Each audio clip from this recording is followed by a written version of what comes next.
പ്രിയപ്പെട്ട വിദ്യാർത്ഥികളെ, ഞാൻ മനോജ് പി സൈമൺ, കോട്ടയം ജില്ലയിലെ Ponkunnam government vocational higher secondary സ്കൂളിലെ പ്രിൻസിപ്പലും ഒപ്റ്റിക്കൽ ഫൈബർ ടെക്നീഷ്യൻ കോഴ്സിലെ അധ്യാപകനുമാണ്. വൊക്കേഷണൽ ഹയർ സെക്കൻഡറിയിലെ NSQF അധിഷ്ഠിത കോഴ്സായ ഒപ്റ്റിക്കൽ ഫൈബർ ടെക്നീഷ്യൻ ജോബ് റോളിൽ 1-ാം വർഷം പഠനം പൂർത്തിയാക്കിയ നിങ്ങളെ fundamentals of optical fibre communication എന്ന ഈ സെഷനിലേക്ക് ഞാൻ ഹാർദവമായി സ്വാഗതം ചെയ്യുന്നു.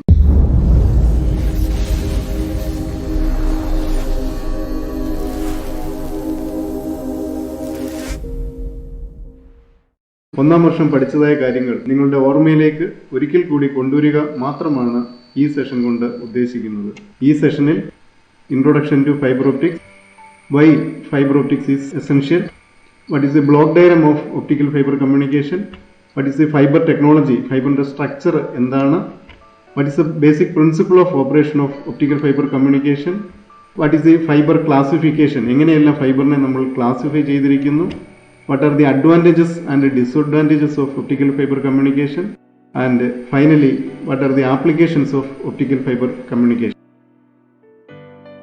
Introduction to fiber optics. Optical fiber is a thin, flexible, transparent fiber made by glass or plastic. നമ്മൾ പഠിച്ചിട്ടുണ്ട്, ഫൈബർ ഗ്ലാസ്സാലോ അല്ലെങ്കിൽ പ്ലാസ്റ്റിക്കാലോ നിർമ്മിതമാണ്.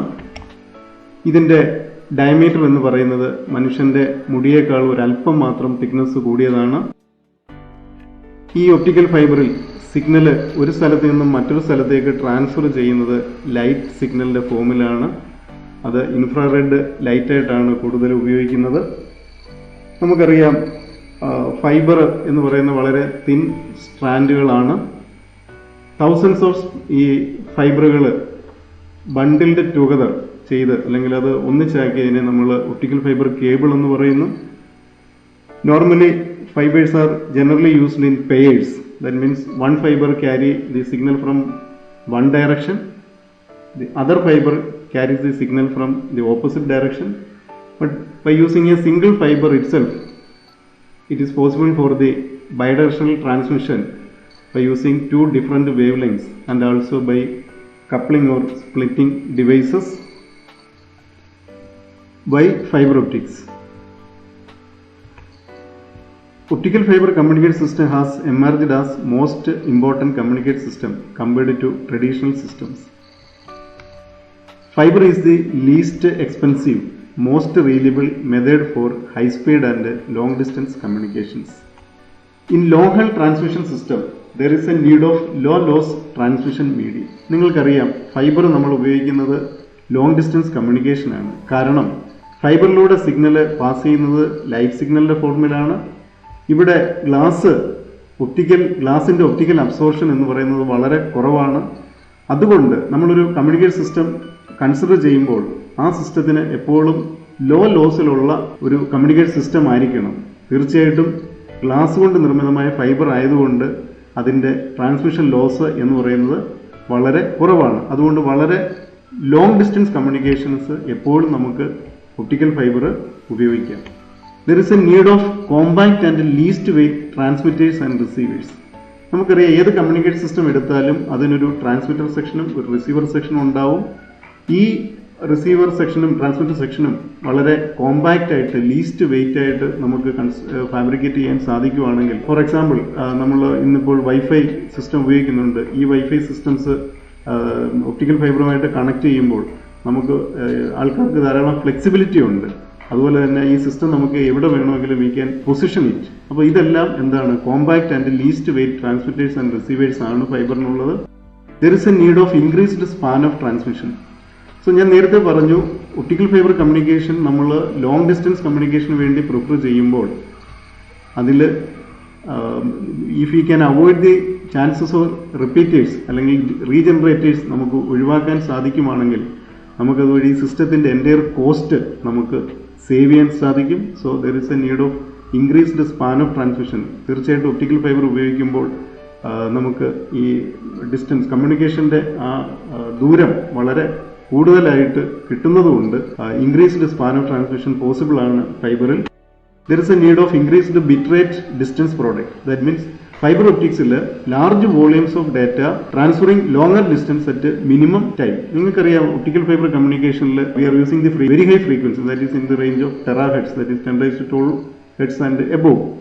അപ്പോൾ അത്രയും ഹൈ ഫ്രീക്വൻസിയിൽ വരുമ്പോൾ ബാൻഡ് വിഡ്ത്ത് വളരെ കൂടുതലാണ്. ലാർജർ വോളിയൂംസ് ഓഫ് ഡാറ്റ നമുക്ക് ഫൈബർ ഒപ്റ്റിക്സിലൂടെ മിനിമം ടൈമിൽ ട്രാൻസ്ഫർ ചെയ്യാൻ സാധിക്കും. അപ്പോൾ ഈ കാര്യങ്ങളെല്ലാം കൊണ്ട് there is a broad use of optical fibre communication in the entire world nowadays.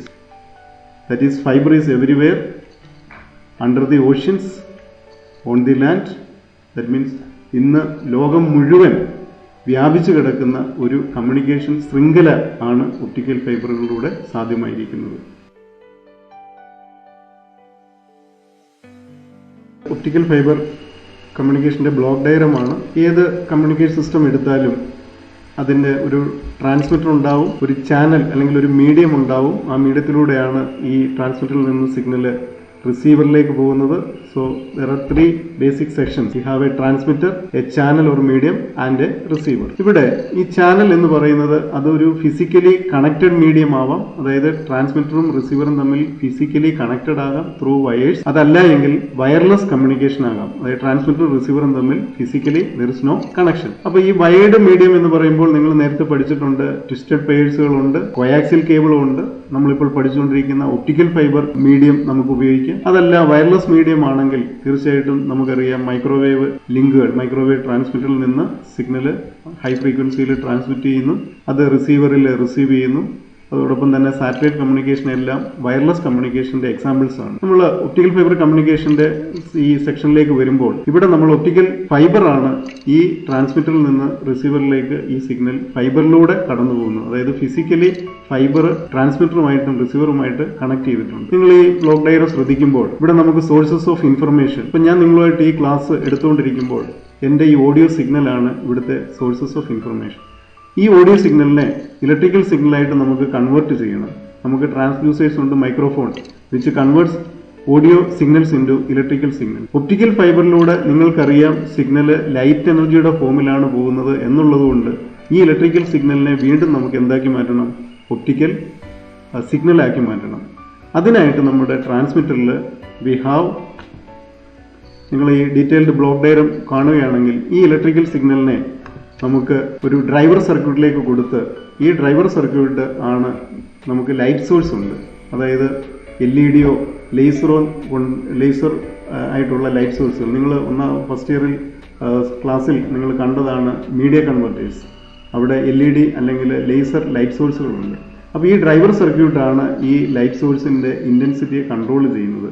നമ്മളിവിടെ സിഗ്നൽ ഡിജിറ്റൽ ഫോർമാറ്റിലായതുകൊണ്ട് ഈ 0യും 1ഉം ഫോർമാറ്റിലാണ് സിഗ്നൽ ഒപ്റ്റിക്കൽ ഫൈബറിലൂടെ കടന്നു പോകുന്നത്.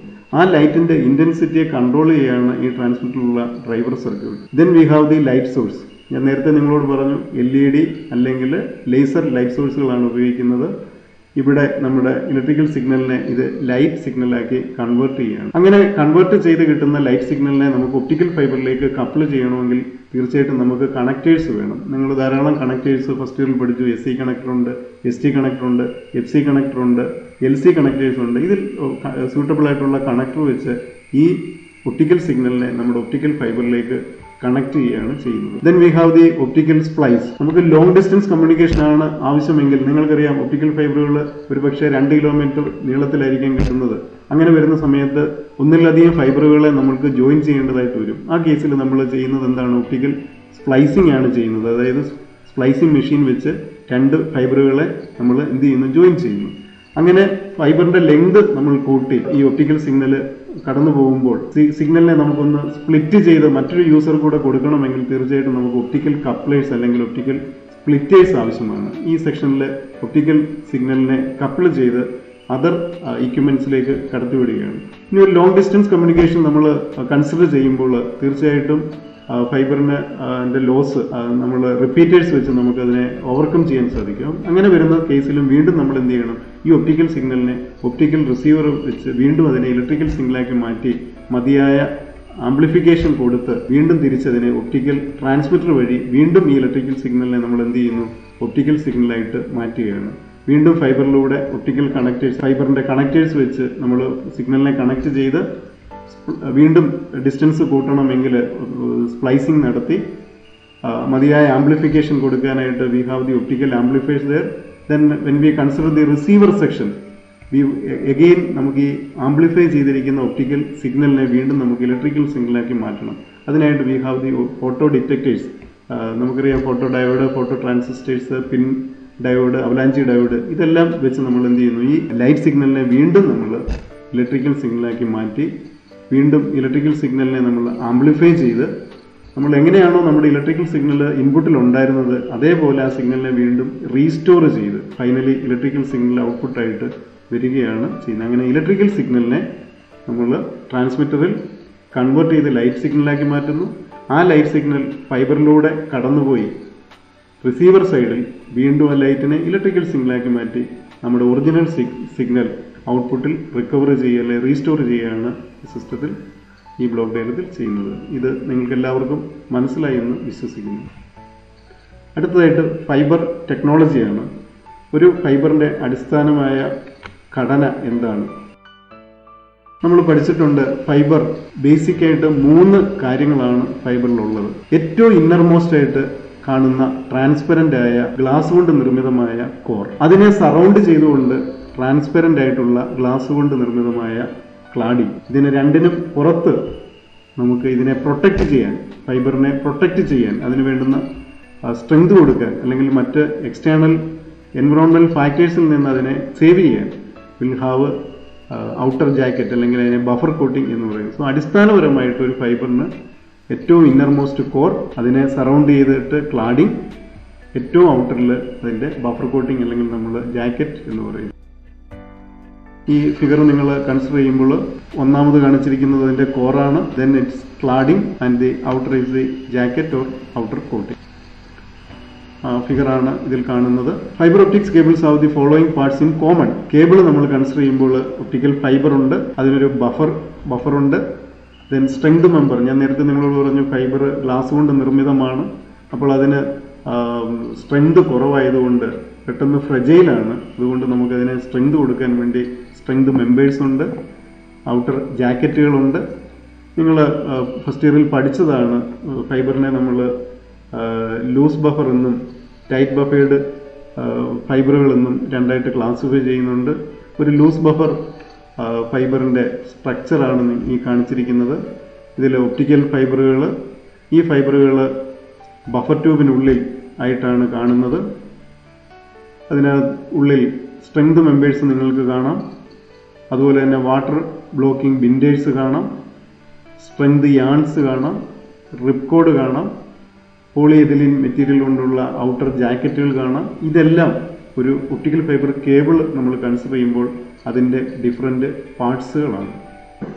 അടുത്തതായിട്ട് ഒപ്റ്റിക്കൽ ഫൈബർ കമ്മ്യൂണിക്കേഷൻ്റെ പ്രിൻസിപ്പിൾ ഓഫ് ഓപ്പറേഷനാണ്. നമ്മൾ 1ാം വർഷം ക്ലാസ്സിൽ നിങ്ങൾ പഠിച്ചിട്ടുണ്ട്. ഒപ്റ്റിക്കൽ ഫൈബർ കമ്മ്യൂണിക്കേഷൻ്റെ പ്രിൻസിപ്പിൾ ഓഫ് ഓപ്പറേഷൻ എന്ന് പറയുന്നത് ടോട്ടൽ ഇന്റേണൽ റിഫ്ലക്ഷൻ ആണ്. ഈ ടോട്ടൽ ഇന്റേണൽ റിഫ്ലക്ഷൻ എന്താണെന്ന് മനസ്സിലാക്കുന്നതിന് മുമ്പ് റിഫ്രാക്റ്റീവ് ഇൻഡെക്സ് ഓഫ് ദി എന്താണെന്ന് അറിയണം, അതുപോലെ തന്നെ ക്രിട്ടിക്കൽ ആംഗിൾ എന്താണെന്ന് അറിയണം. റിഫ്രാക്റ്റീവ് ഇൻഡെക്സ് എന്ന് പറയുന്നത് it's a way of measuring the speed of light in A material ആണ്. നിങ്ങൾ ഇവിടെ 3 ഡിഫറെന്റ് ഫിഗറുകൾ ഞാൻ കാണിച്ചിട്ടുണ്ട്. 2 മീഡിയമാണ്. N1, ആ N1 എന്ന് പറയുന്നത് 1ാമത്തെ മീഡിയം, അത് കോറായിട്ട് സങ്കല്പിക്കുക, കോറിന്റെ റിഫ്രാക്റ്റീവ് ഇൻഡെക്സ് ആണ്. N2 എന്ന് പറയുന്നത് 2ാമത്തെ മീഡിയമാണ്, അത് ക്ലാഡിംഗ് മീഡിയമാണെന്ന് ചിന്തിക്കുക. 1ാമത്തെ മീഡിയത്തിന്റെ N1ന്റെ റിഫ്രാക്റ്റീവ് ഇൻഡെക്സ് 2ാമത്തെ മീഡിയത്തിന്റെ റിഫ്രാക്റ്റീവ് ഇൻഡെക്സ് N2വിനേക്കാളും അല്പം കൂടുതലാണ് 3 കേസിലും. നിങ്ങൾ ഈ ഫിഗറിൽ 3 ഡിഫറെന്റ് കേസുകളാണ്. ഒന്ന് angle of incidence, that is incident ray വീഴുന്ന ഈ ബൗണ്ടറിയിലേക്ക് വീഴുന്ന, ഇത് അതിൻ്റെ നോർമലാണ്. ഈ ബൗണ്ടറിയിലേക്ക് വീഴുന്ന ആംഗിൾ ഒരു പർട്ടിക്കുലർ ആംഗിളിനേക്കാളും കുറവായിട്ടുള്ള 1ാമത്തെ കേസ്. 2ാമത്തെ കേസിൽ ഇൻസിഡന്റ് റേയുടെ angle is equal to a particular angle. ആംഗിളിന് ഞാനിപ്പോൾ ക്രിട്ടിക്കൽ ആംഗിൾ എന്ന് പറയുന്നത് എന്താണെന്ന് നമുക്ക് പുറകെ മനസ്സിലാക്കാം. 3ാമത്തെ കേസിൽ ആംഗിൾ ഓഫ് ഇൻസിഡൻസ് എന്ന് പറയുന്നത് ആ പർട്ടിക്കുലർ ആംഗിളായ ക്രിട്ടിക്കൽ ആംഗിളിനേക്കാളും കൂടുതലാണെങ്കിൽ ഈ 3 കേസിലും എന്താണ് സംഭവിക്കുന്നത് എന്ന് നമുക്ക് നോക്കാം. ഫസ്റ്റ് കേസിൽ incident ray which makes an angle θ1 എന്ന് പറയുന്നത് ക്രിട്ടിക്കൽ ആംഗിൾ അല്ലെങ്കിൽ നമ്മൾ പറയാൻ പോകുന്ന ആംഗിളിനേക്കാളും കുറവാണെങ്കിൽ ഈ ഇൻസിഡന്റ് ചെയ്യുന്ന ലൈറ്റ് ഈ ബൗണ്ടറി കടന്ന് 2ാമത്തെ മീഡിയത്തിലൂടെ റിഫ്രാക്ട് ചെയ്തു പോകുന്നതായിട്ട് നമുക്ക് കാണാൻ സാധിക്കും. അതായത് ഈ നോർമലിൽ നിന്ന് വളരെയേറെ ഡീവിയേറ്റ് ചെയ്ത് 2ാമത്തെ മീഡിയത്തിലൂടെ അത് റിഫ്രാക്ട് ചെയ്തു പോകുന്നതായിട്ട് സാധിക്കും. രണ്ടാമത്തെ കേസ് നമ്മൾ കൺസിഡർ ചെയ്യുകയാണെങ്കിൽ ഇവിടെ ഇൻസിഡന്റ് റേയുടെ ആംഗിൾ ദാറ്റ് ഇസ് θ1 എന്നുള്ളത് is equal to a particular angle that is call it as a critical angle. ഈ വീഴുന്ന ലൈറ്റ് ഈ ബൗണ്ടറിയിലൂടെ ജസ്റ്റ് ഗ്രേസ് ചെയ്ത് ഇവിടെ ഈ ഉണ്ടാകുന്ന ആംഗിൾ ഓഫ് റിഫ്രാക്ഷൻ എന്ന് പറയുന്നത് θ2 90 ഡിഗ്രി ആയിരിക്കും. When θ1 equal to θc critical angle, then θ2 angle of refraction equal to 90 degree. ഈ ആംഗിളിനെയാണ് the angle of incidence which makes the angle of refraction is 90 degree is called critical angle. മൂന്നാമത്തെ figure നിങ്ങൾ consider ചെയ്യുകയാണെങ്കിൽ ഇവിടെ angle of incidents θ1 എന്ന് പറയുന്നത് ഈ critical ആംഗിളിനേക്കാൾ അല്പം കൂടുതലാണ് എന്നുണ്ടെങ്കിൽ എന്താണ് സംഭവിക്കുന്നതെന്ന് നോക്കിയാൽ ഈ വീഴുന്ന ഫുൾ ഇൻസിഡന്റ് ലൈറ്റും ഈ ബൗണ്ടറി എന്ന് പറയുന്നത് ഇത് N1 എന്ന് പറയുന്നത് കോറായിട്ടും N2 ക്ലാഡിംഗ് ആയിട്ടും നമ്മൾ രണ്ടും മീഡിയമായിട്ട് സങ്കല്പിക്കുകയാണെങ്കിൽ ഈ വീഴുന്ന എൻ്റയർ ലൈറ്റ് ഈ കോർ ക്ലാഡിംഗ് ബൗണ്ടറിയിൽ തട്ടി ടോട്ടലി റിഫ്ലക്റ്റ് ചെയ്ത് ഒന്നാമത്തെ മീഡിയത്തിലേക്ക് തന്നെ പോകുന്നതായിട്ട് കാണാൻ സാധിക്കും. ഇത് നടക്കണമെങ്കിൽ the angle of incidence should be slightly more than the critical angle. പ്രതിഭാസത്തെയാണ് നമ്മൾ ടോട്ടൽ ഇന്റേണൽ റിഫ്ലക്ഷൻ എന്ന് പറയുന്നത്. ഈ ടോട്ടൽ ഇന്റേണൽ റിഫ്ലക്ഷൻ നടക്കണമെങ്കിൽ തീർച്ചയായിട്ടും കോറിന്റെ റിഫ്രാക്റ്റീവ് ഇൻഡെക്സ് ആയ N1 ക്ലാഡിങ്ങിന്റെ റിഫ്രാക്റ്റീവ് ഇൻഡെക്സിനേക്കാളും കൂടുതലായിരിക്കണം. അതോടൊപ്പം തന്നെ രണ്ടാമത്തെ ഒരു condition angle of incidence should be greater than the critical angle ആയിരിക്കണം. നിങ്ങൾ ഈ ആംഗിൾ ഓഫ് റിഫ്രാക്ഷന്റെ സ്നെൽസ് ലോ പഠിച്ചിട്ടുണ്ട്. N1 sin θ1 equal to N2 sin θ2, where N1 എന്ന് പറയുന്ന refractive index of the core ആണ്, N2 എന്ന് പറയുന്ന refractive index of the cladding ആണ്. So therefore total internal reflection എന്ന് പറയുന്നത് എന്താണ്? If the angle of incidence increases more than the critical angle, the light is totally reflected back to the first material so that it does not enter the second material. The angle of incidence and reflection are equal and it is called total internal reflection. അടുത്തതായിട്ട് fibre classifications ആണ്. ഫൈബറിനെ നമുക്ക് എങ്ങനെയെല്ലാം classify ചെയ്തിരിക്കുന്നു നോക്കാം. ഫൈബറിനെ ക്ലാസിഫിക്കേഷൻ based on material, മറ്റൊരു ക്ലാസിഫിക്കേഷൻ അതിന്റെ size or mode of operation, അടുത്തൊരു ക്ലാസിഫിക്കേഷൻ അതിന്റെ റിഫ്രാക്റ്റീവ് ഇൻഡെക്സിനനുസരിച്ച് ഉള്ള ക്ലാസിഫിക്കേഷനാണ്. ആദ്യത്തെ അതിന്റെ മെറ്റീരിയലിനനുസരിച്ചുള്ള ക്ലാസിഫിക്കേഷൻ നമ്മൾ നോക്കുകയാണെങ്കിൽ ഇവിടെ നിങ്ങൾക്ക് കാണാം low loss fibre, high loss fibre. ഈ ലോ ലോസ് ഫൈബറിൽ തന്നെ വീണ്ടും രണ്ട് ക്ലാസിഫിക്കേഷൻ ഉണ്ട്. ഒന്ന് ഗ്ലാസ് ഫൈബർ എന്നും രണ്ട് പ്ലാസ്റ്റിക് ക്ലാഡ് സിലിക്ക എന്നും. ഈ ഗ്ലാസ് ഫൈബറിൽ നമുക്കറിയാം അത് അതിന്റെ കോറും ക്ലാഡിങ്ങും ഗ്ലാസ് കൊണ്ട് നിർമ്മിതമായിരിക്കും. പ്ലാസ്റ്റിക് ക്ലാഡ് സിലിക്ക എന്ന് പറയുമ്പോൾ അതിന്റെ കോറ് ഗ്ലാസും അതിന്റെ ക്ലാഡിങ് പ്ലാസ്റ്റിക്കുമായിരിക്കും. So this is a low loss fibre. Then coming to the high loss fiber, we have plastic fiber. That means its core and cladding both are made with plastic. രണ്ടാമത് അതിന്റെ size അല്ലെങ്കിൽ mode അനുസരിച്ച്, നിങ്ങൾക്കറിയാം mode of propagation അനുസരിച്ച് ഫൈബറിനെ നമ്മൾ രണ്ടായിട്ട് തിരിച്ചിരിക്കുന്നു. Single mode fibre എന്നും മൾട്ടി മോഡ് ഫൈബർ എന്നും നമ്മൾ പറയും. ഈ സിംഗിൾ മോഡ് ഫൈബർ എന്ന് പറയുമ്പോൾ they have only one ray path അല്ലെങ്കിൽ there is only one strong mode. Multi mode എന്ന് പറയുമ്പോൾ അതിന്റെ കോറിന്റെ ഡയമീറ്റർ ലാർജർ ആണ്. It has many modes, light പാത്തുകളുണ്ട് അല്ലെങ്കിൽ ഇറ്റ് ഹാസ് മെനി മോഡ്സ്. ഒന്നിലധികം റേ പാത്തുകൾ അതിലൂടെ കടന്നു പോകുന്നു.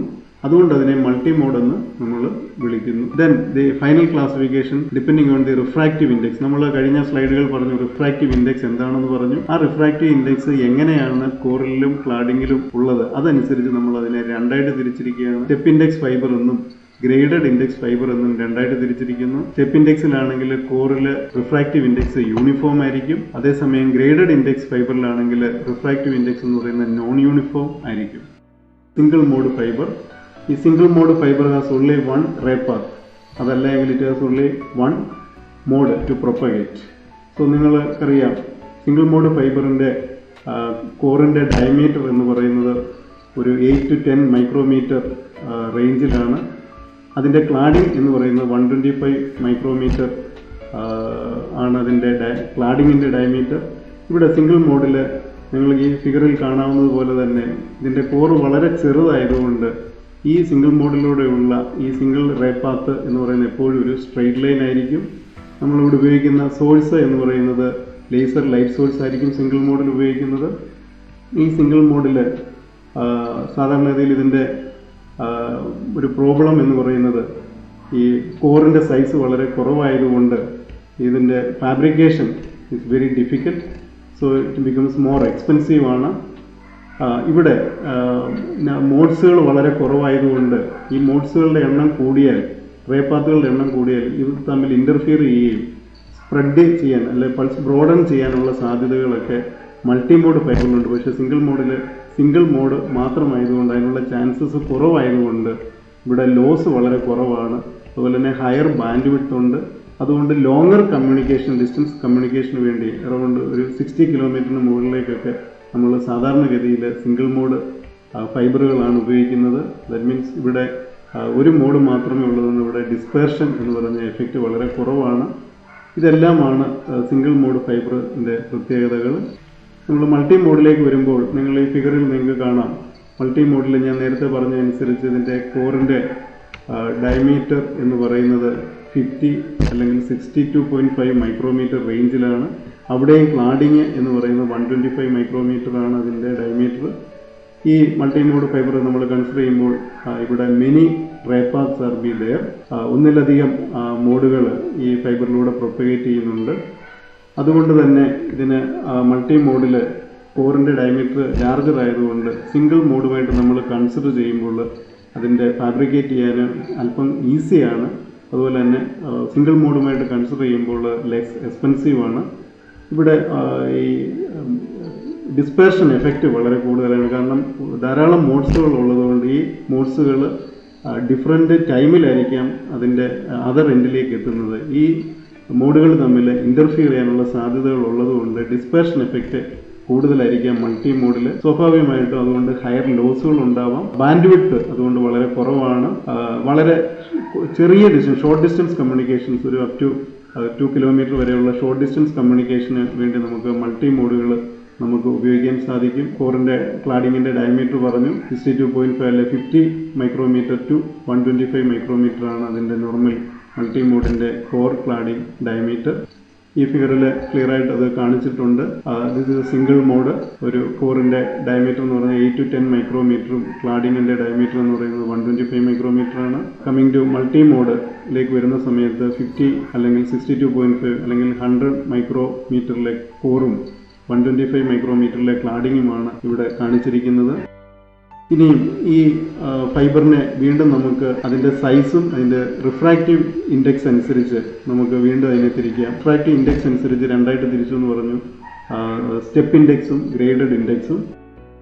സ്റ്റെപ്പ് ഇൻഡെക്സ് ഫൈബർ എന്ന് പറയുന്നത് റിഫ്രാക്റ്റീവ് ഇൻഡെക്സ് കോറിലും, ഫോർ എക്സാമ്പിൾ നമ്മൾ പറഞ്ഞു എൻഡിയർ കോറിൽ റിഫ്രാക്റ്റീവ് ഇൻഡെക്സ് യൂണിഫോം ആണ് എങ്കിൽ ആ ടൈപ്പിലുള്ള ഫൈബറുകളെ നമ്മൾ സ്റ്റെപ്പ് ഇൻഡെക്സ് ഫൈബർ എന്ന് പറയുന്നു. ഈ സ്റ്റെപ്പ് ഇൻഡെക്സ് ഫൈബറിൽ കോറിന്റെ സെന്റർ മുതൽ എൻഡയർ കോർ ഏരിയയിൽ റിഫ്രാക്റ്റീവ് ഇൻഡെക്സ് സെയിം ആയിരിക്കും, ക്ലാഡിങ്ങിൽ ഒരു വാല്യൂ ആയിരിക്കും. അങ്ങനെയുള്ള ഫൈബറുകളെയാണ് സ്റ്റെപ്പ് ഇൻഡെക്സ് ഫൈബറുകൾ എന്ന് പറയുന്നത്. എന്നാൽ നമ്മൾ ഗ്രേഡഡ് ഇൻഡെക്സ് ഫൈബറിലേക്ക് പോവുകയാണെങ്കിൽ അവിടെ കോറിന്റെ സെന്റർ റിഫ്രാക്റ്റീവ് ഇൻഡെക്സ് മാക്സിമവും സെന്ററിൽ നിന്ന് ബൗണ്ടറിയിലേക്ക് വരുന്തോറും റിഫ്രാക്റ്റീവ് ഇൻഡെക്സ് കുറഞ്ഞു വരുന്നതായിട്ടും കാണാം. ഫോർ എക്സാമ്പിൾ കോറിന്റെ സെന്ററിൽ 1.5 ആണ് റിഫ്രാക്റ്റീവ് ഇൻഡെക്സ് എങ്കിൽ കോർ ക്ലാഡിംഗ് ബൗണ്ടറിയിലേക്ക് വരുന്തോറും റിഫ്രാക്റ്റീവ് ഇൻഡെക്സ് 1.45 ആയിട്ട് കുറഞ്ഞു വരുന്നതായിട്ട് കാണാം. ഈ രണ്ട് കേസിലും ക്ലാഡിംഗിൽ റിഫ്രാക്റ്റീവ് ഇൻഡെക്സ് സെയിം ആയിരിക്കും. അപ്പോൾ അതുകൊണ്ട് നിങ്ങൾ ഈ ഫിഗർ കൺസിഡർ ചെയ്യുമ്പോൾ ഇവിടെ സ്റ്റെപ്പ് ഇൻഡെക്സ് ഫൈബർ ആണെങ്കിൽ കോറിൽ റിഫ്രാക്റ്റീവ് ഇൻഡെക്സ് യൂണിഫോം ആയിരിക്കും. ദാറ്റ് മീൻസ് നിങ്ങൾ ഈ ഫിഗർ കണ്ടു കഴിഞ്ഞാൽ ഇവിടെ റിഫ്രാക്റ്റീവ് ഇൻഡെക്സിന്റെ ഒരു പ്രൊഫൈൽ കൺസിഡർ ചെയ്താൽ സ്റ്റെപ്പ് ഇൻഡെക്സിൽ refractive index throughout the core same ആയിരിക്കും. പക്ഷേ കമ്മിങ് ടു ഗ്രേഡഡ് ഇൻഡെക്സ് ഫൈബറിലാണെങ്കിൽ ഈ കോറിൽ റിഫ്രാക്റ്റീവ് ഇൻഡെക്സ് സെന്ററിൽ മാക്സിമവും സെന്ററിൽ നിന്ന് അതിന്റെ കോർ ക്ലാഡിംഗ് ബൗണ്ടറിയിലേക്ക് പോകും തോറും റിഫ്രാക്റ്റീവ് ഇൻഡെക്സ് കുറഞ്ഞു വരുന്നതായിട്ടുള്ള ഒരു പ്രൊഫൈലാണ്. Step index multi mode step index fibre എന്നും multi mode graded index fibre എന്നും അതുപോലെ സിംഗിൾ മോഡിനെ single mode step index fibre എന്നും 3 സെക്ഷനായിട്ട് തിരിച്ചിട്ടുണ്ട്. സ്റ്റെപ്പ് ഇൻഡെക്സ് ഫൈബർ നമ്മൾ കൺസിഡർ ചെയ്യുകയാണെങ്കിൽ ഈ സ്റ്റെപ്പ് ഇൻഡെക്സ് ഫൈബറിൽ കോറിൽ യൂണിഫോം റിഫ്രാക്റ്റീവ് ഇൻഡെക്സ് ആയതുകൊണ്ട് എപ്പോഴും ലൈറ്റ് പോകുന്നത് സ്ട്രെയിറ്റ് ലൈൻ ആയിട്ട് കോർ ക്ലാഡിംഗ് ബൗണ്ടറിയിൽ തട്ടി സിക്സാഗ് ആയിട്ട് റിഫ്ലക്ട് ചെയ്ത് പോകുന്ന ഒരു പാത്താണ് നമുക്ക് കാണാൻ സാധിക്കുന്നത്. ഈ ഒരു ഫിഗർ കൺസിഡർ ചെയ്യുന്ന സമയത്ത് സിംഗിൾ മോഡ് ആണെങ്കിൽ അതിന്റെ കോറിന്റെ ഡയമീറ്റർ വളരെ ചെറുതാണെന്ന് പറഞ്ഞു, അതുകൊണ്ട് ലൈറ്റ് എപ്പോഴും സ്ട്രെയിറ്റ് ലൈനിലാണ് പാസ് ചെയ്യുന്നത്. സ്റ്റെപ്പ് ഇൻഡെക്സ് മൾട്ടിമോഡ് ഫൈബറിലേക്ക് പോവുകയാണെങ്കിൽ 2 കേസുകൾ നമുക്ക് കൺസിഡർ ചെയ്യാം. സ്റ്റെപ്പ് ഇൻഡെക്സ് മൾട്ടിമോഡ് ഫൈബറിൽ സിഗ്നലുകൾ സ്ട്രെയിറ്റ് ലൈനിൽ പോയി അവിടെ നിന്നത് സിക്സാഗ് പാത്തിൽ കോർ ക്ലാഡിംഗ് ബൗണ്ടറിയിൽ തട്ടി പോകുന്നതായിട്ടാണ് ഇത് കാണിച്ചിരിക്കുന്നത്. പക്ഷേ ഗ്രേഡഡ് ഇൻഡെക്സിൽ ലൈറ്റ് സ്മൂത്തായിട്ട് ഈ കോർ ക്ലാഡിംഗ് ബൗണ്ടറിയിലേക്ക് വരുന്നതോറും ബെൻഡ് ചെയ്ത് സ്മൂത്തായിട്ട് പോകുന്നതായിട്ട് നമുക്ക് കാണാൻ സാധിക്കും.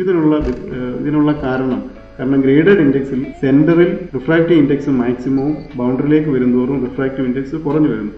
അടുത്തതായിട്ട് ഒപ്റ്റിക്കൽ ഫൈബറിന്റെ അഡ്വാൻറ്റേജസ് എന്തൊക്കെയാണെന്ന് നമുക്ക് നോക്കാം. ആദ്യമായിട്ട് it has a large bandwidth. Optical fiber cables have a much greater bandwidth than metal cable. The amount of information that can be transmitted per unit time of fiber over other transmission media is its most significant advantage. നമുക്കറിയാം optical fibre കമ്മ്യൂണിക്കേഷന്റെ frequency എന്ന് പറയുന്നത് ടെറാഹെർട്സിലായതുകൊണ്ട് higher bandwidth ആണുള്ളത്. അതുകൊണ്ട് large volumes of data longer ഡിസ്റ്റൻസിൽ shorter ടൈമിൽ നമുക്ക് എത്തിക്കാൻ സാധിക്കും. So this is one of the greatest advantage of the optical fibre, that is its large bandwidth. രണ്ടാമതായിട്ട് നോക്കുകയാണെങ്കിൽ its low loss. And optical fibre offers low power loss which allows for larger transmission distance. കാരണം നമ്മൾ ആദ്യമേ തന്നെ പറഞ്ഞു optical ഫൈബറിൽ ഗ്ലാസ്സിലൂടെ fibre is constructed with glass ആണ്. അവിടെ ഗ്ലാസിന്റെ ഒപ്റ്റിക്കൽ അബ്സോർപ്ഷൻ എന്ന് പറയുന്നത് വളരെ കുറവായതുകൊണ്ട് ലാർജ് സിഗ്നൽസ് ലാർജർ ദൂരം അല്ലെങ്കിൽ വളരെയേറെ ദൂരം നമുക്ക് മിനിമം ലോസിൽ, ദാറ്റ് നമ്മളൊരു ടിപ്പിക്കലായിട്ട് പറയുകയാണെങ്കിൽ ഒരു 0.2 dB per കിലോമീറ്റർ ലോസിൽ, ഒരു കിലോമീറ്ററിൽ 0.2 dB ലോസിൽ നമുക്ക് സിഗ്നൽ അയക്കാൻ സാധിക്കും. മൂന്നാമതായിട്ട് ഏറ്റവും one of the another advantage ആണ് immune to electromagnetic interference. Fibre optic cables are immune to electromagnetic interference. Light transmission through optical fibre is unaffected by other electromagnetic radiation nearby. അതായത് ഇതിനോട് ചേർന്നുള്ള മറ്റുള്ള electro magnetic ഇന്റർഫറൻസുകൾ ഒന്നും തന്നെ optical ഫൈബറിൽ ഉണ്ടാവുന്നില്ല. നമ്മുടെ copper വയറുകളൊക്കെ കൺസിഡർ ചെയ്യുവാണെങ്കിൽ ഇലക്ട്രോ മാഗ്നറ്റിക് ഇന്റർഫറൻസിനുള്ള സാധ്യതകൾ കൂടുതലാണ്. പക്ഷേ ഒപ്റ്റിക്കൽ ഫൈബറിൽ ഇലക്ട്രോ മാഗ്നറ്റിക് ഇന്റർഫറൻസുകൾ ഉണ്ടാകുന്നില്ല. സോ നെക്സ്റ്റ് അഡ്വാൻറ്റേജ് എന്ന് പറയുന്നത് it's small size and light weight. In comparison to copper fibre എന്ന് പറയുന്നത് വളരെ സ്മാളർ സൈസും അതിന്റെ വെയിറ്റ് വളരെ കുറവുമാണ്. Then security of information. Optical fibers are difficult to tap, as physically tapping the fiber takes great skill to do. നമുക്കറിയാം ഈ നമ്മുടെ copper വയറുകളൊക്കെ നമുക്ക് ടാപ്പ് ചെയ്യാൻ വളരെ എളുപ്പമാണ്. പക്ഷേ ഒരു ഒപ്റ്റിക്കൽ ഫൈബർ ടാപ്പ് ചെയ്യണമെങ്കിൽ ഒരു സ്കിൽഡ് ആയിട്ടുള്ള ഒരു ടെക്നീഷ്യനും അതുപോലെ തന്നെ വളരെ കോസ്റ്റ്ലി ആയിട്ടുള്ള എക്യുപ്മെന്റ് ആയ സ്പ്ലൈസിംഗ് മെഷീനും ഒക്കെ നമുക്കുണ്ടെങ്കിൽ അത് വളരെ സ്കിൽഡ് ആയിട്ട് ഉള്ള ഒരു ടെക്നീഷ്യൻ ഉണ്ടെങ്കിൽ മാത്രമേ സാധിക്കുള്ളൂ. അതുകൊണ്ട് സെക്യൂരിറ്റി ഓഫ് ഇൻഫർമേഷൻ എന്ന് പറയുന്നത് ഹൈലി സെക്യൂർ ആണ് ഒപ്റ്റിക്കൽ ഫൈബറിലൂടെയുള്ള കമ്മ്യൂണിക്കേഷൻ. അടുത്ത ആപ്ലിക്കേഷൻ എന്ന് പറയുന്നത് optical fibres are non conductive. So optical fibre is electrically non conductive. So it does not act as an antenna to pick up electro magnetic signals. So അത് electro magnetic സിഗ്നലുകളൊന്നും pick ചെയ്യില്ല. അതോടൊപ്പം തന്നെ lightening ഉള്ള സ്ഥലങ്ങളിലൊക്കെ നമുക്ക് optical fibre ഉപയോഗിക്കാൻ സാധിക്കും. EMI ഇലക്ട്രോ മാഗ്നറ്റിക് ഇന്റർഫറൻസ് ഉള്ള സ്ഥലങ്ങളിലൊക്കെ നമുക്ക് ഒപ്റ്റിക്കൽ ഫൈബർ ഉപയോഗിക്കാൻ സാധിക്കും. So optical fibres are non conductive. So ഈ പറഞ്ഞ കാര്യങ്ങളെല്ലാം തന്നെ അഡ്വാൻറ്റേജസ് ആണ്.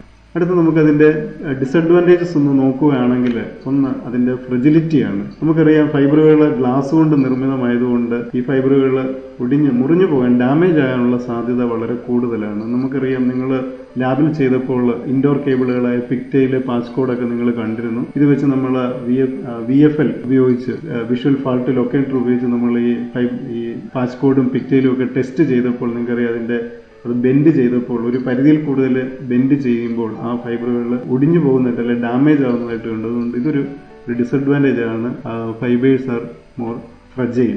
രണ്ടാമതായിട്ട് ഇറ്റ്സ് ഡിഫിക്കൽട്ട് ടു സ്പ്ലൈസ്. ഞാൻ നേരത്തെ പറഞ്ഞു ഫൈബറുകൾ നമ്മൾ കമ്മ്യൂണിക്കേഷൻ പർപ്പസിനായിട്ട് ഒക്കെ ഇൻസ്റ്റാൾ ചെയ്ത് കഴിയുമ്പോൾ ഏതെങ്കിലും തരത്തിൽ ഫൈബർ ബ്രേക്ക് ആയാൽ റീസ്റ്റോർ ചെയ്യണമെങ്കിൽ തീർച്ചയായിട്ടും നമ്മൾ ഒരു ഒപ്റ്റിക്കൽ ഫൈബർ ടെക്നീഷ്യന്റെ സഹായത്താൽ ഈ സ്പ്ലൈസിംഗ് മെഷീൻ ഉപയോഗിച്ച് വീണ്ടും അതിനെ സ്പ്ലൈസ് ചെയ്ത് ഈ രണ്ട് മുറിഞ്ഞു പോയ ഫൈബറുകൾ തമ്മിൽ ജോയിൻ ചെയ്യും. അതെന്ന് പറയുന്നത് ഒരു വളരെ എക്സ്പീരിയൻസ്ഡ് ആയിട്ടുള്ള സ്കിൽഡ് ആയിട്ടുള്ള ഒരു ടെക്നീഷ്യൻ അവിടെ ആവശ്യമാണ്.